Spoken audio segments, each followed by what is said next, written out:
Breaking news. तरबूज बना मौत का जाल। मुंबई केस में जहर का शक, जांच तेज। मुंबई वाटरमेलन केस, 4 मौतों के पीछे साजिश। मॉर्फिन से बड़ा सस्पेंस। मुंबई के पैधुनी इलाकों में सामने आया वाटरमेलन केस अब एक साधारण फूड पॉइजनिंग का मामला नहीं रह गया है, बल्कि यह एक संभावित साजिश और जहर देने की दिशा में तेजी से बढ़ती जांच का रूप ले चुका है। क्या है पूरा मामला? शनिवार रात करीब 10:30 बजे अब्दुल्ला अब्दुल कादर 40, उनकी पत्नी नासरीन 35, बेटियां जैनब 13 और आयशा 16 साल समेत परिवार के अन्य सदस्य एक साथ डिनर के लिए बैठे थे। खाने में बिरयानी परोसी गई थी और देर रात डेजर्ट के तौर पर तरबूज खाया गया। सब कुछ सामान्य लग रहा था, लेकिन अगली सुबह अचानक परिवार के कुछ सदस्यों की तबीयत बिगड़ने लगी। उल्टी, बेचैनी और कमजोरी जैसे लक्षण तेजी से बढ़े। उन्हें तुरंत अस्पताल ले जाया गया, लेकिन हालात इतने गंभीर थे कि अगले 12 घंटे के भीतर एक कर 4 लोगों की मौत हो गई। इस दर्दनाक घटना ने पूरे मुंबई शहर को हिला कर रख दिया। फॉरेंसिक रिपोर्ट में बड़ा खुलासा। शुरुआती पोस्टमार्टम रिपोर्ट ने डॉक्टरों और जांच एजेंसियों को सौंपा दिया। मृतकों के शरीर के कई महत्वपूर्ण अंग जैसे दिमाग, दिल और आंतें असामान्य रूप से हरे रंग के पाए गए। विज्ञ के अनुसार सामान्य फूड पॉइजन में इस तरह का ऑर्गेन डिस्कलरेशन नहीं होता। एक साथ कई अंगों का रंग बदलना इस बात का संकेत है कि शरीर में कोई टॉक्सिक सब्सटेंस या जहर तेजी से फैला। ये स्थिति बेहद गंभीर और असामान्य मानी जाती है। यही कारण है कि अब डॉक्टरों और फोरेंसिक टीम ने पॉइजनिंग की आशंका जताई है। मॉर्फिन के ट्रेसेस ने बढ़ाई शक।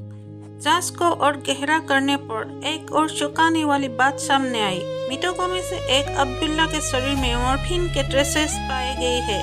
मॉर्फिन आमतौर पर एक शक्तिशाली दर्द निवारक दवा होती है, लेकिन इसका गलत या अधिक मात्रा में उपयोग खतरनाक हो सकता है। इसको शरीर में पाए जाने से अब ये सवाल उठ रहा है, क्या ये एक्सीडेंटल था या जानबूझकर किसी ने इसे दिया? जांच का रुख बदल चुका है। इन नए तथ्यों के सामने आने के बाद मामला अब सिर्फ एक्सीडेंटल डेथ नहीं माना जा रहा। पुलिस ने पॉइजनिंग और पॉसिबल कॉन्स्पिरेसी के एंगल से जांच तेज कर दी है। फूड सैंपल्स और अन्य सबूतों की गहन जांच की जा रही है। तरबूज बेचने वाले दुकानदार पर असर।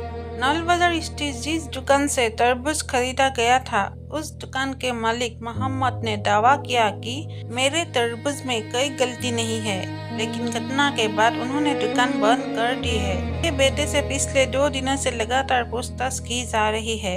अब दुकान पर तरबूज को ढक कर रखा गया है और इलाकों में डर और संदेह का माहौल बना रहा हुआ है। ये सवाल अभी भी बाकी। ये मामला जितना आगे बढ़ रहा है, उतने ही नए सवाल खड़े हो रहे हैं। क्या जहर तरबूज में था या किसी और चीज में? मॉर्फिन शरीर में कैसे पहुंचा?